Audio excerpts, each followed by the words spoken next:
Okay, friends, today's topic is types of t-tests, and there's really only three types of t-tests that we're going to run through. They're not particularly difficult to run in SPSS. The challenge is just making sure that you're using the correct t-test for what you're trying to address, and I'm going to try and walk you through that as carefully as possible. So let's start with the functionality in SPSS. We'll go to Analyze, as we always do, and all t-tests compare means. So essentially that's going to be your go-to as far as the menu option goes. You'll pick compare means here, and for the sake of this course we're actually only going to ever use these three types of t-tests here. We'll actually use ANOVA, but this is part of it. That's part of another lecture, so don't worry about that right now. But these three types here in the middle: one sample, independent sample, and paired sample. What I'd like to do for each is give you a brief example of when they might be used, and then just show you what it will look like in SPSS. So one sample t-test, I might ask you a question that says something like, do cars cost significantly more than $20,000, right? In this case, the dead giveaway that you need to run a one sample t-test is that I have given you a number, in this case $20,000, right?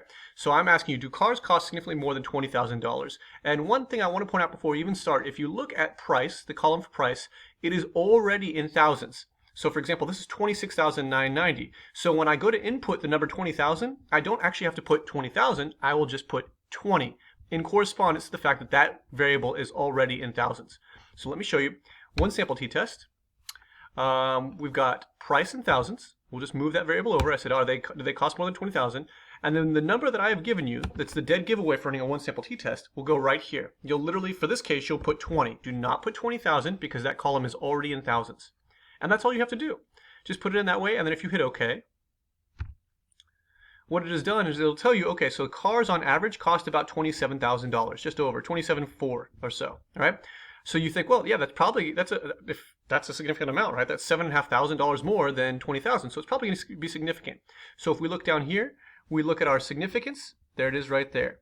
Okay, 0.000. When you are reporting this, for example, on your labs, you'll give me the t-value, in this case 6.411, the p-value or significance 0.000. And then you'll also give me this mean, right? So you'll tell me how much they cost on average, what the resulting t-test score was, and then also whether or not it's significant. And to answer the question I posed a second ago, yes, in fact, cars do cost significantly more than $20,000. Keep it simple, okay? For the sake of time, let's keep moving on to the other types. So the second type we're going to deal with is going to be an independent samples t-test. And a question I might ask you for this data set would be, do cars cost significantly more than trucks? Right? So in this case, I'm comparing two very different groups. You have cars that are cars and cars that are trucks, excluding things like the El Camino that they don't make anymore, or the Subaru Baja. You don't get a truck that is a car or a car that is a truck. They're essentially mutually exclusive. So when we run this, I've actually just run it a second ago, so you can see I've got the setup already done. I've got price in thousands. And then let me reset this part here. Let me show you how you run this. I'm going to move vehicle type over.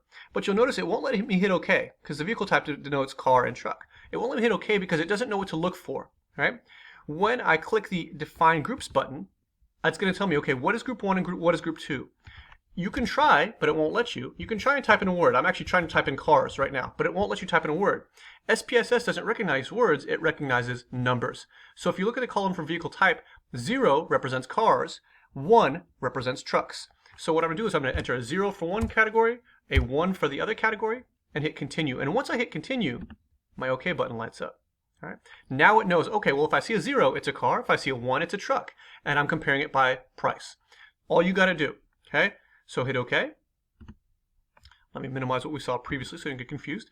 What it'll have here, so the average car costs about $27,700. The average truck costs about $26,300. So less than $1,500 that separate the two. Okay? You'll give me both of these means to answer my question. Right? There's the t-value, very, very low, 0.547, and significance, 0.585, way too high to be significant. We need to be below 5%, and that's at nearly 59%. Okay? Real quick, we'll do the last one. This last one is very uncommon because it's a paired samples t-test, and you don't have a lot of occasion to use it because it's essentially two groups of data that are overlapping. So for the sake of this one, I might ask you, do cars depreciate significantly over 4 years? So what I'm going to do is put in price in thousands, the original sale price, and then I'll put in 4-year resale value. All right? So if I hit OK, that's all I got to do. Just drop those two bad boys in there, hit run, hit OK. And here we go. So the cars on average sell for $26,000 to start out with, right? And this is combining cars and trucks in case you're wondering why it has it listed that way. 4 years later, they're worth $18,000, so they depreciate by $8,000, right? And if we come down here, our t-value is massive, and our significance is 0.000, indicating that yes, in fact, they do depreciate significantly from their original price to their 4-year resale value later on. As I said, a real quick crash course in t-tests. There are other resources that are posted online that you can refer to within the course. So do let me know if you have any questions with this one.